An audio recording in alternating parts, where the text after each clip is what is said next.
ما خاب من تمسك بكم، أمن من لجأ والتجأ إليكم. فيا ليتنا كنا لكم الفداء سادتي، فنفوز فوزا عظيما. قالت مولاتنا وسيدتنا فاطمة الزهراء عليها السلام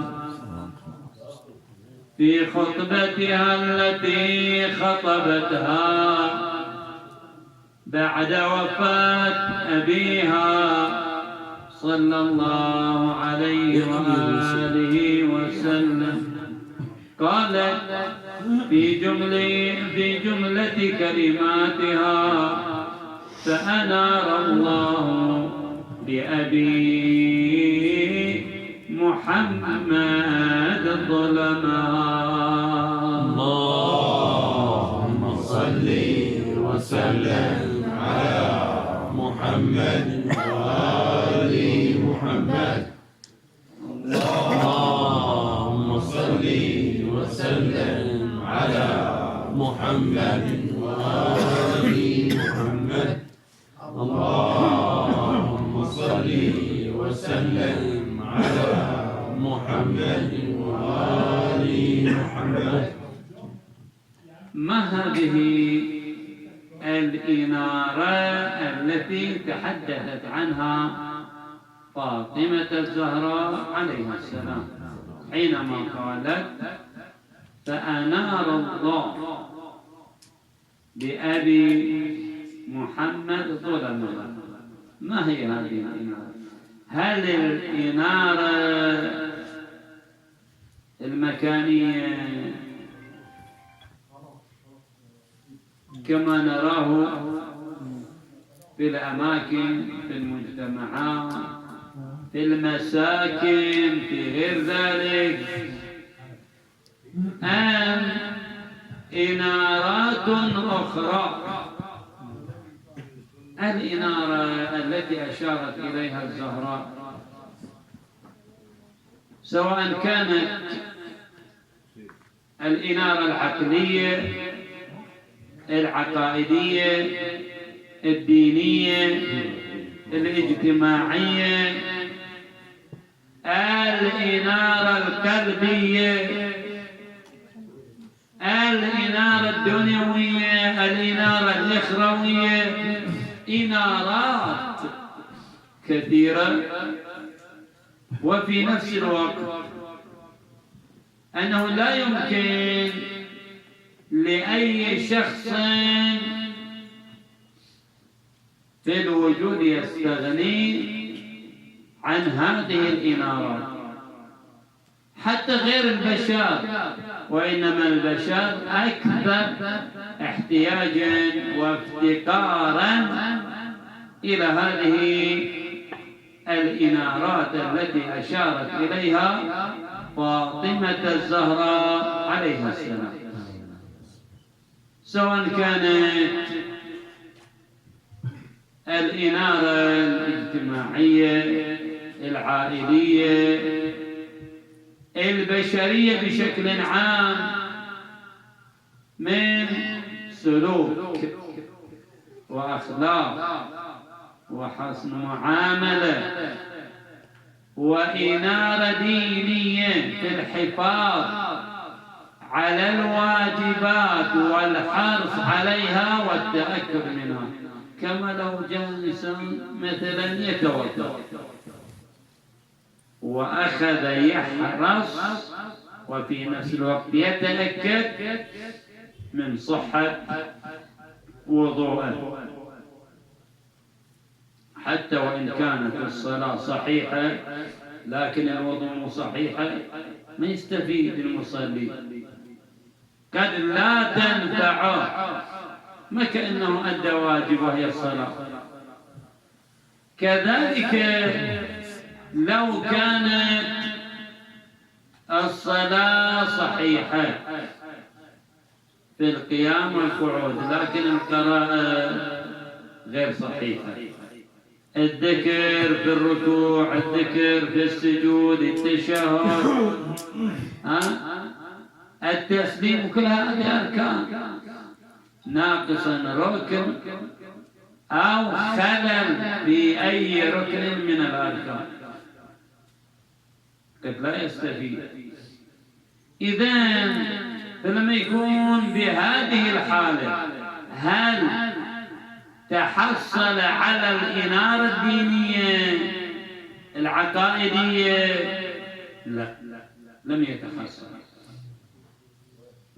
كما لو كان إنسان تحصل على هذه الإنارة الدينية لكن الإنارة العقائدية مملوءة بالخلل بالأخطاء، كما لو كان إنسان ذو إيمان متزلزل، واحد إيمان متزلزل أقل هبوب رياح تأخذ به يمينا شمالا، وموجود الكلام كم من يبيع دينه بدنيا. ولذا من يبيع دينه بدنيا من تأخذه الأهواء يمينا وشمالا، من يبتعد عن الإنارة الدينية العقائدية العقلية أيضا، هو الذي يقع في حبائل الشيطان والعياذ بالله. ومع الشيطان بعد يقع في حبائل النفس الأمارة بالسوء. ولذا ترى الموجود في الكون كله المشاكل، الخلافات، النزاعات، الاضطرابات، العداوات، الفتن، ليش؟ كل هذا نتيجة الابتعاد عن خط أهل البيت. كل هذا سببه الابتعاد عن خط محمد وآل محمد. اللهم صل وسلم على محمد وآل محمد. اللهم صل وسلم على محمد وآل محمد.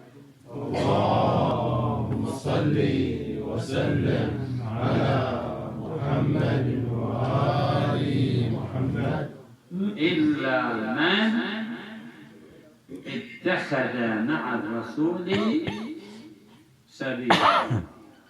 هذا الشيء يكون من أولياء الله الذين لا خوف عليهم ولا هم يحزنون. لكن الفريق الثاني أولئك حزب الشيطان هم الخاسرون.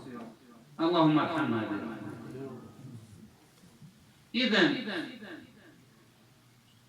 فالإنارات التي اختصرتها فاطمة الزهراء عليها السلام بقولها فأنار الله بأبي محمد ظلمها، يعني اتخذت كل الإنارات.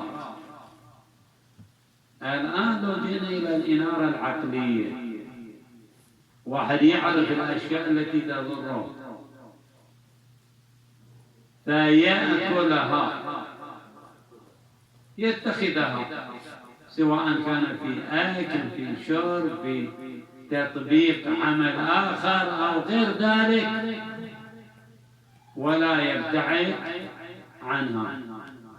هذا مثل ما قلنا قبل شوية، الشيطان سيطر من جانب، النفس الأمارة بالسوء من جانب، ابتعاده عن طريق الحق وعن طريق أهل البيت من جانب آخر. فإذا ابتعد شيء أكيد يكون الشيطان له نصيبا فيه وسهل السيطرة عليه في أي أمر من الأمور، سواء في القول، في العمل، بالليل، بالنهار، بالواجب، بالمستحب، بالسفر، بالحضر، في كل الأماكن، في كل الأوقات، في كل الأزمنة، في كل الأفعال، في كل الأقوال. حينما يبتعد عن خط أهل البيت ماذا يكون؟ غرضا وهدفا وعرضة للخسران. ولذا القرآن يحتاج علينا القرآن. ماذا يقول لما قال في سورة العصر والعصر؟ يقسم قسم المولى جل وعلا بالعصر، بالزمن، بالوقت. والعصر في حد ذاته خلق من مخلوقات الله وآية من آيات الله. وحينما نلاحظ أن الله جل وعلا ليس فقط بالعصر يقسم، لا، بالفجر وليال عشر، بالشمس وضحاها، بالتين والزيتون، وآيات كثيرة ومخلوقات كثيرة يقسم بها الله. فقسم بالعصر، كما أن العصر ما قيل في التفسيرات أن العصر يشير إلى صاحب العصر والزمان. وفي الزيارة موجود ذا الكلام ولا لا؟ السلام عليك يا صاحب العصر والزمان. فهنا نرى أن السورة نفسها تقسم بالإمام صاحب العصر والزمان، تقسم بالزمن، بالوقت، بالآيات، آيات الله ومخلوقاته.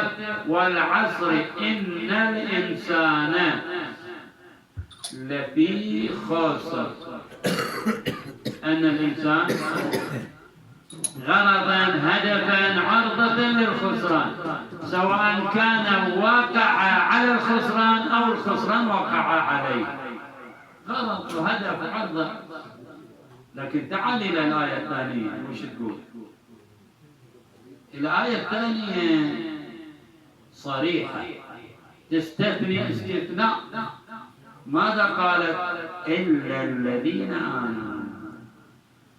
يعني الذين آمنوا بعيدين عن الخسران، آمنوا بالله، ملائكته، أنبيائه، كتبه، رسله، اليوم الآخر. فأول علامة من علامات نجاحهم، فوزهم، ابتعادهم عن الخسران ما هو؟ إيمانهم بالله، خوفهم من الله، ابتعادهم عن معصية الله. وهي طريق، ما في طريق ثالث. من أحب الله أطاعه وأخافه، ومن أحب الشيطان والعياذ بالله أطاع الشيطان ولبى أوامره. فإما للشيطان وإلا للرحمة، غير هالطريقين موجود. لكن لما جاءت الآية وقالت إلا الذين آمنوا، هذا أول علامة، أول شاهد، أول دليل.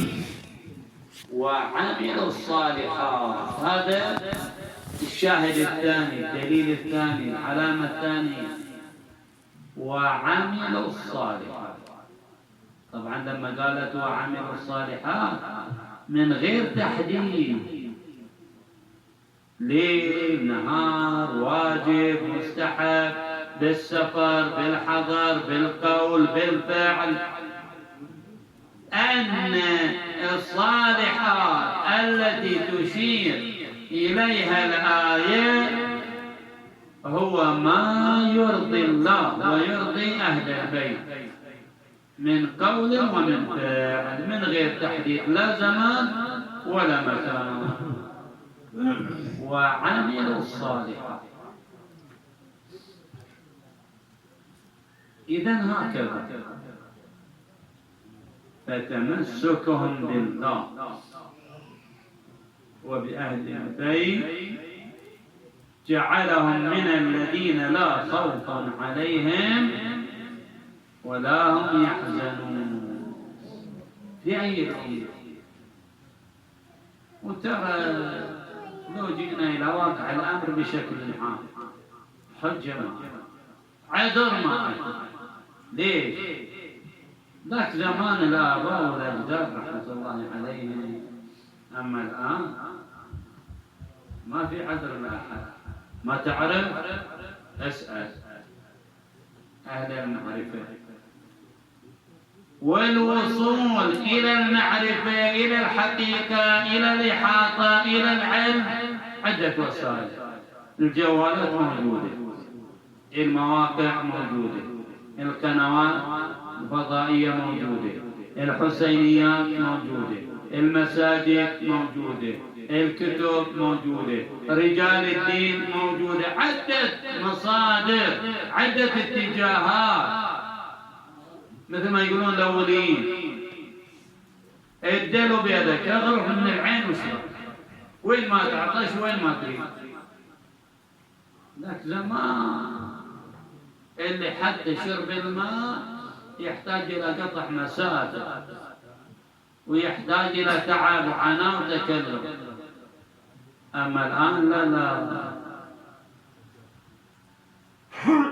زمن الآباء لا رجال دين بهذا العدد وبهذه البساطة وبهذه الكثرة موجودة.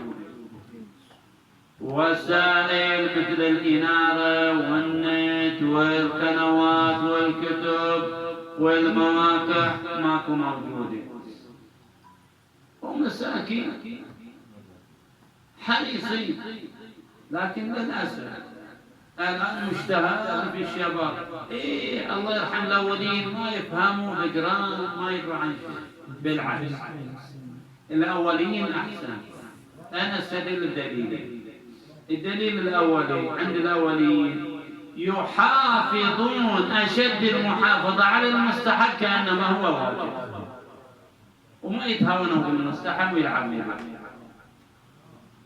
ويبتعدون، هذا الدليل الثاني، ويبتعدون عن المكروه ابتعاد شديد. عندهم المكروه كأنما هو حرام فيبتعدون عن فعله. الآن شلون؟ الآن تشاهر تفاخر تظاهر بالمعصية بالحرام. موجود ذا الكلام ولا مو موجود؟ وما أحلى لو صارت مشكلة فتنة وفاة مرض غير قضاء وقدر. لا يعني القضاء والقدر مو كل شيء على شماعة القضاء والقدر. بعد واحد يسرع ويتهاون ويسوي حادث للسرعة والتهاون من غير السواقة المنتظمة ويصيب حادث وإعاقة أبدية أو وفاة، هذا قضاء وقدر ولا هو اللي سبب على نفسه؟ العقل موجود يا أخي، والمسألة مسألة قضاء وقدر وانتهت.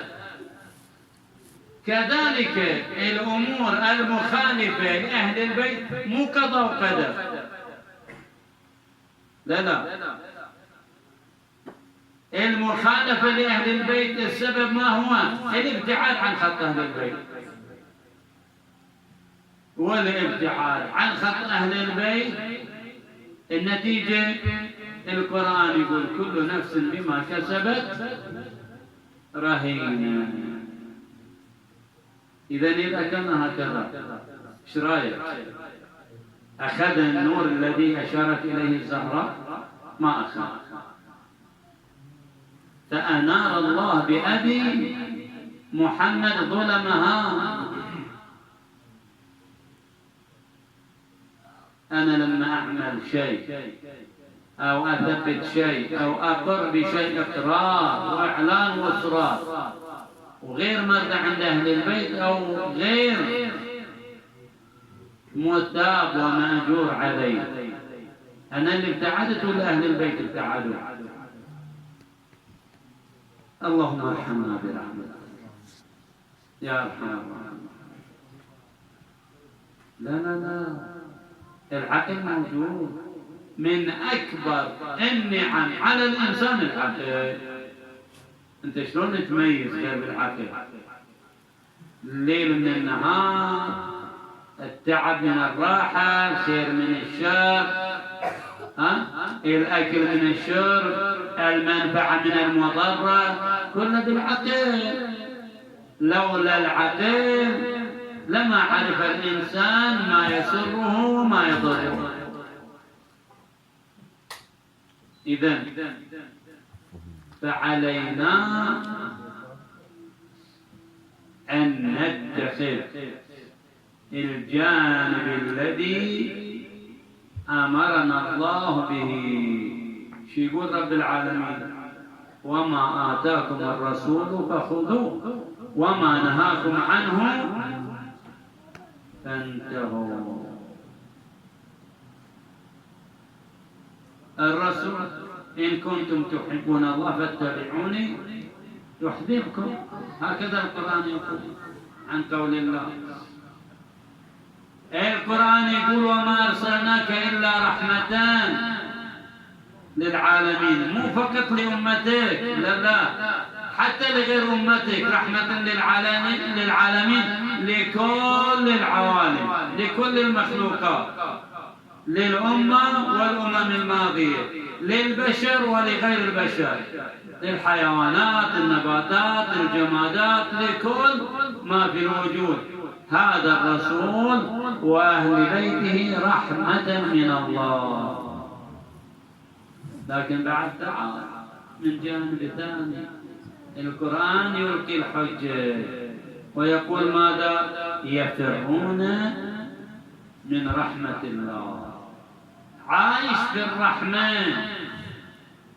في أجواء رحمة الله، يفر من رحمة الله، يترك رحمة الله، مع معرفة، مع علم، مع دراية، مع إحاطة، مثل الذين ظلموا الزهراء. هذا شلون ما يدرون؟ يدرون، بل ويعيشون في رحمة الله ورحمة النبي وأهل البيت. وإذا علنا تعمدا يظلمون هذه الوديعة التي أودعها بها الرسول في الأمة، يظلمونها، يتعدون عليها عمدا مع معرفة، يعملون الظلم والذنب والخطيئة والتعدي. وإذا بها تصبح بعد العز والجلال، بعدما كانت في أيام أبيها مدللة معززة مكرمة، تصبح مهانة ذليلة حزينة كئيبة، لم ترى من ينغر عليها ومن يأخذ بحقها، تشتكي إلى أبيها ما جرى عليها وما أصابها. قومك يا أبويا ما رعوا فينا الوصية، دخلوا علينا الدار يا راعي الحميم.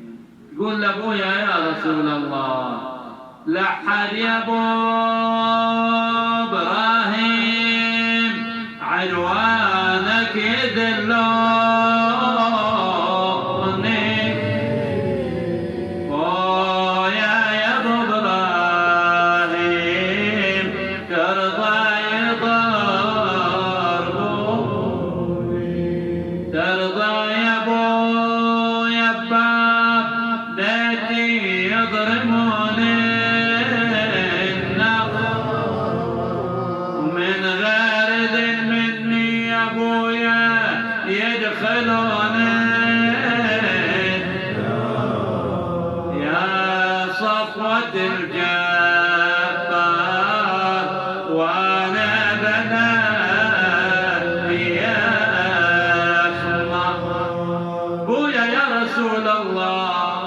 اتخفيت خلف الباب والحايط لجل صدري،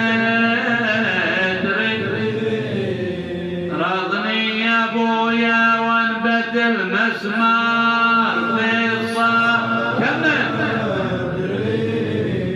خفت خلف الباب والحايط لجلست رضني يا ابويا وانبت المسمار في الصف ويا ابو ابراهيم ترضى يضربوا دخلوا علي واخرجوا بعلي يسحبون وانا وراهم صارخه بلجتي خلونا يا عصبة الاشرار خلوا عليك كرم بس ما سمعني امر غلامه يروعني بالصوت رد لي يا ابويا وظل يلوان يا ابو ابراهيم ترضى يضربون بنت من حليلة من أم من ويل لمن سن ظلمها وأذى يا الله اللهم صل وسلم على محمد وآل محمد اللهم صل وسلم على محمد وآل محمد اللهم صل وسلم على محمد وآل محمد اللهم وفقنا لمراضيك جنبنا معاصيك لا تخرجنا من الدنيا حتى ترضى عنا اكفنا ما أهمنا من أمر ديننا ودنيانا وآخرتنا آمين يا رب العالمين وإلى أموات المؤسسين والحاضرين وأمواتنا وأموات المؤمنين والمؤمنات رحم الله من يقرأ الفاتحة تسبقها الصلاة على محمد وآل محمد